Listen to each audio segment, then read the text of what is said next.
Il y avait des feux de 1100 degrés Celsius dans le sous-sol. Je ne sais pas, je n'ai pas connaissance de ça. Il existe une vidéo.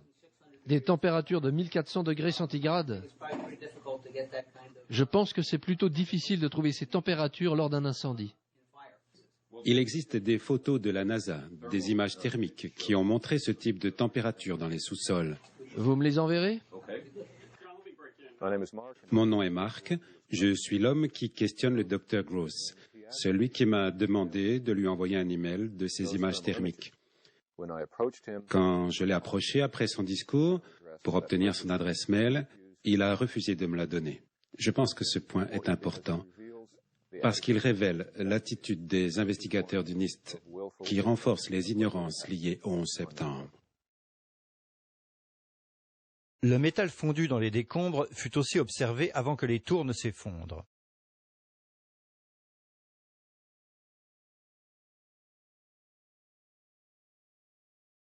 De plus, 1 minute et 20 secondes avant la chute, d'épaisses fumées blanches ont commencé à s'échapper de la base de la tour sud.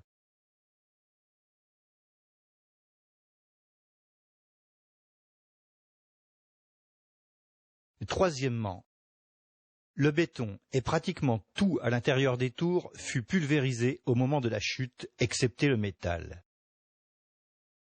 Ce matériau pulvérisé créa des nuages de poussière pyroclastique qui envahirent toutes les rues de la ville, couvrant le bas de Manhattan d'une couche de poussière fine. Les nuages pyroclastiques apparaissent habituellement à 2 occasions, les éruptions volcaniques et les démolitions contrôlées.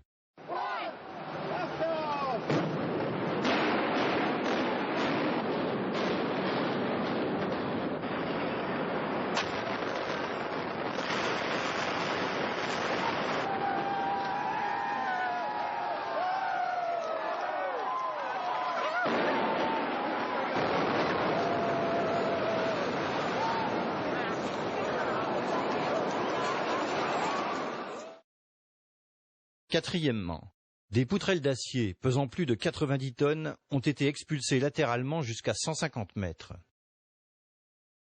Une section transversale d'une des tours, pesant approximativement 300 tonnes, est allée s'encastrer à l'angle sud-est des bureaux d'American Express. Ce morceau a dû voler sur 120 mètres, conservant suffisamment d'énergie cinétique pour s'encastrer dans l'angle du bâtiment. Ce que nous aurions dû voir dans les décombres, c'est une structure pyramidale, à cause de la loi de la gravitation, donc plus ou moins une forme de pyramide. Ce que nous avons observé, c'est une éjection massive de poussière et de débris, mais aussi de l'acier expulsé des tours à plusieurs dizaines de mètres de celles-ci. Il est difficile de trouver une explication rationnelle à ce chemin de chute gravitationnelle. Cinquièmement, des pompiers et des témoins oculaires ont fait référence à une série d'explosions avant et pendant les effondrements. Et nous avons entendu un bruit qui fait penser à une implosion. Une deuxième explosion dans la tour 2. Un genre d'engin explosif. Évidemment, nous avons en ce moment quelques problèmes à rester ici parce que nous venons d'entendre une autre explosion. Et il y a eu une autre énorme explosion. Que savez-vous sur ces autres explosions que nous venons d'entendre? Rien du tout. Une voiture piégée? J'en ai aucune idée, madame. Un grand choc, et j'ai entendu comme une explosion. Vous savez, si c'est une explosion, le bâtiment qui s'effondre. Pour moi, ça ressemblait à une explosion. Nous avons entendu une explosion très bruyante. Ils prenaient des photos et sécurisaient cette zone juste avant cette explosion énorme que nous avons entendue et ressentie. Ce qui n'est pas clair, c'est la raison de cette explosion. Il y a eu comme une sorte d'effondrement ou d'explosion. Au rez-de-chaussée, c'était comme une explosion ascendante, une énorme boule de feu, et les pompiers criaient « Fuyez, fuyez ». C'était un souffle d'air chaud, pas brûlant mais chaud. Ça m'a soulevé et projeté contre le mur du bâtiment. Physiquement, projeté contre le mur. Je me souviens d'une explosion.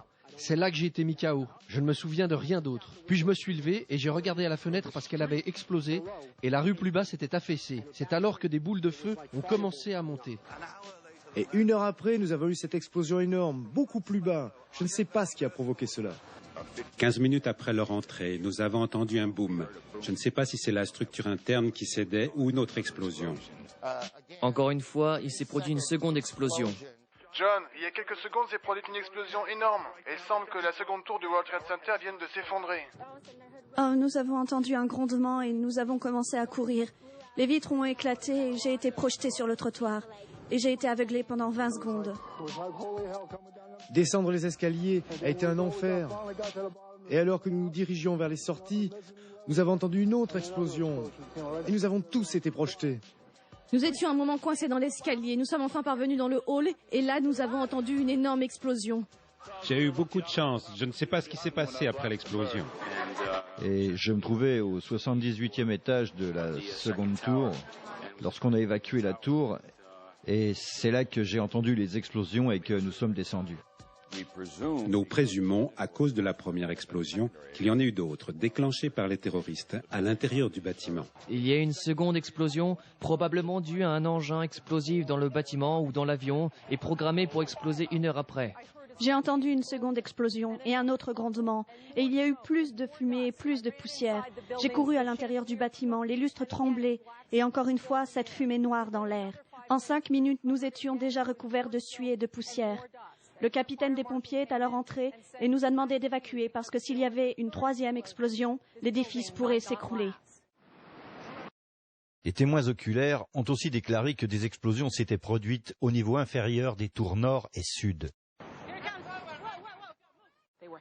Elle prenait un café au World Trade Center quand le premier avion a frappé. Et soudain, on aurait dit, je ne sais pas où le métro se trouve, mais cela ressemblait à une collision dans le métro. Une bombe, comme un martèlement, un boum boum boum. Et j'ai vraiment cru que le métro avait explosé. Ces dames présentes à mes côtés se trouvaient dans le World Trade Center, dans la première tour, et elles ont pu s'échapper par le hall d'entrée où elles pensent qu'il y avait des bombes. Je venais juste de sortir du tunnel et ça a explosé. Le tunnel du métro? Oui. Oui, j'étais dans les sous-sols, je descendais, et d'un coup, l'ascenseur a explosé, de la fumée est apparue. J'ai tiré un type vers la sortie, sa peau pendait, et je l'ai traîné vers l'ambulance. Quand je suis arrivé au niveau du hall, c'était comme une fusillade. Et puis, 3 grosses explosions. Et même les portes-tambours étaient brûlées et déformées. Et ils nous ont dit de courir. J'ai entendu la première explosion et l'ascenseur a été soufflé. Au moment où nous sommes passés par le hall, celui-ci n'existait plus. Je crois donc que la bombe a d'abord touché le hall et quelques secondes après, l'avion est venu s'encastrer. Le pompier John Schroeder arriva dans le hall de la tour nord peu après que le premier avion eut frappé celle-ci.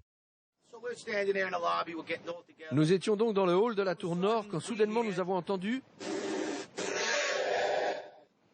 Je regarde sur ma droite et l'ascenseur avait explosé, comme dans la scène du film avec Bruce Willis, Piège de cristal. Les gens sortaient en feu de l'ascenseur, comme des boules de feu. Je me demandais, mais qu'est-ce que c'est?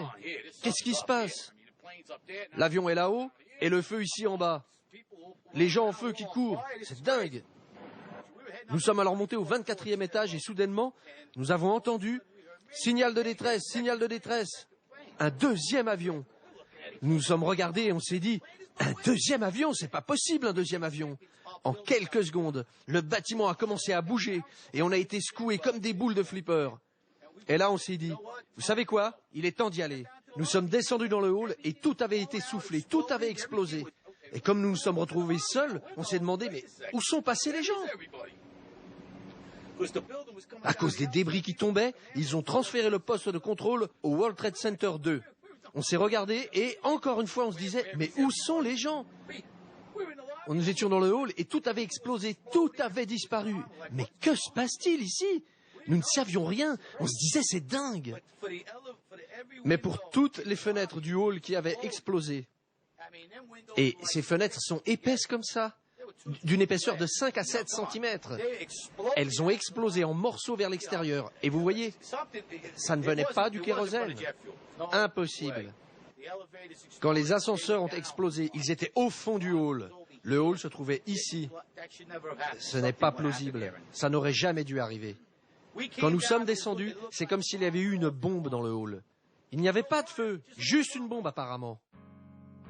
Donc, comment le plus grand et le plus déroutant échec architectural de l'histoire a-t-il été traité? L'acier des World Trade Center a été en grande partie envoyé par la mer à l'étranger, éliminant toute possibilité d'enquête indépendante.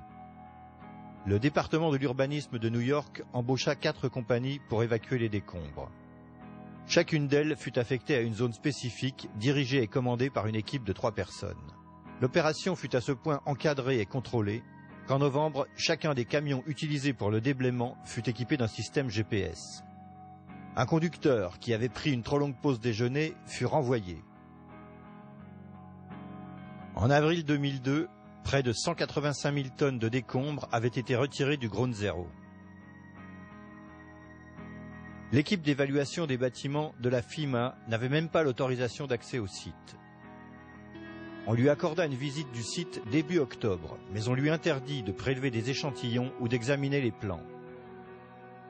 Sur des centaines de milliers de morceaux d'acier, 150 ont été entreposés dans la décharge de Fresh Kills, d'où la FEMA a conduit son enquête. Quand les tours jumelles se sont effondrées, elles ont libéré plus de 500 000 tonnes d'amiante pulvérisées dans le bas Manhattan, de même que du plomb, du barium, du mercure, du chrome, du cuivre et plusieurs autres produits toxiques. 425 000 mètres cubes de béton et 56 000 mètres carrés de verre ont été pulvérisés.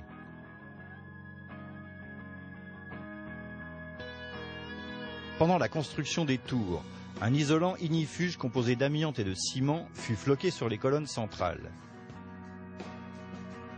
Quand l'amiante fut interdit en 1971, son application fut interrompue au 64e étage de la tour sud.